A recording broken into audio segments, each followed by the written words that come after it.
Part 1. You will hear a telephone conversation between a man who wants to book some accommodation at a holiday park and a woman who works at the park. First, you have some time to look at questions 1 to 5.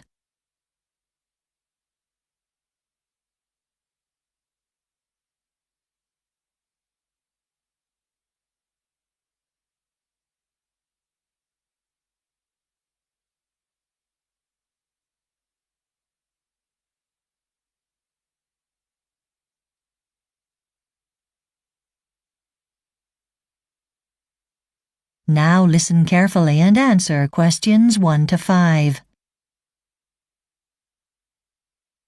Good morning, a Hopi holiday park. Oh, hello. We're planning on coming to a Hopi for a couple of weeks during the summer holidays, and some friends of mine recommended your holiday park, particularly the wooden cabins you have. That's good to hear. Well, we have different types of cabin available. Can you tell me about the most basic type? Yes, we have a couple of cabins still available which are right beside the pool. That sounds great. Yes, they are in a good spot. They have one main living area and there's another room with the beds. If you want to do any cooking, there's a communal kitchen that everyone uses, but otherwise the kitchen in the cabin just has a fridge, a small one, and also a microwave for heating things up. I see. And what's the cost of that? That's $35 per night. Okay.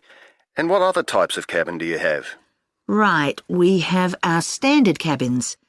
These are near reception, so that's handy if you want to come in and get us to book a trip or anything. The kitchen is fully equipped too, so you can do all your cooking there. What other facilities does it have? Is there a television? In the standard cabin, I'm afraid not. But it has a shower, which you don't get in the basic cabin. Okay. And that's $55 a night inclusive. And is there another cabin type? Yes, the Standard Plus.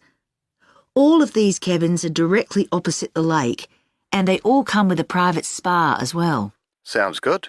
I should tell you that these cabins are quite popular, so I'd advise you to book as soon as possible. I don't suppose there's a discount for booking for a longer period. There is, actually, for the Standard Plus. Once you go up to 5 nights, there's a 15% discount, and anything more than 10 nights, it's 18%. I'll give it some thought. I think we'll probably go for the standard. All right. Before you hear the rest of the conversation, you have some time to look at questions 6 to 10.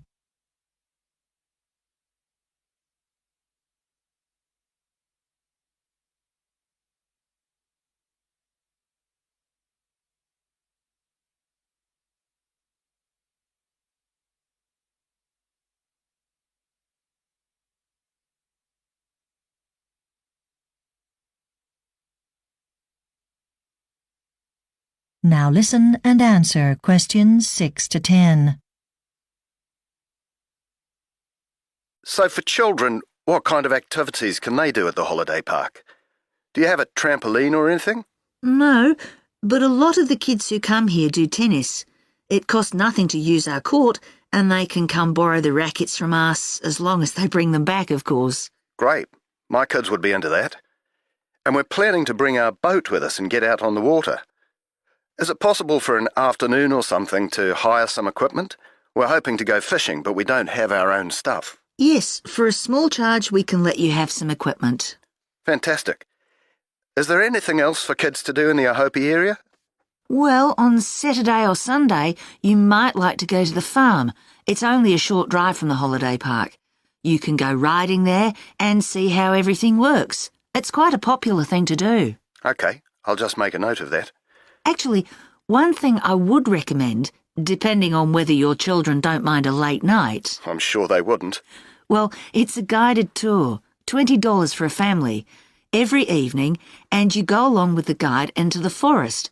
That's when the native birds wake up, and it's a great chance to see them in their natural habitat. My daughter would love that. Now, I just want to check all this with my wife.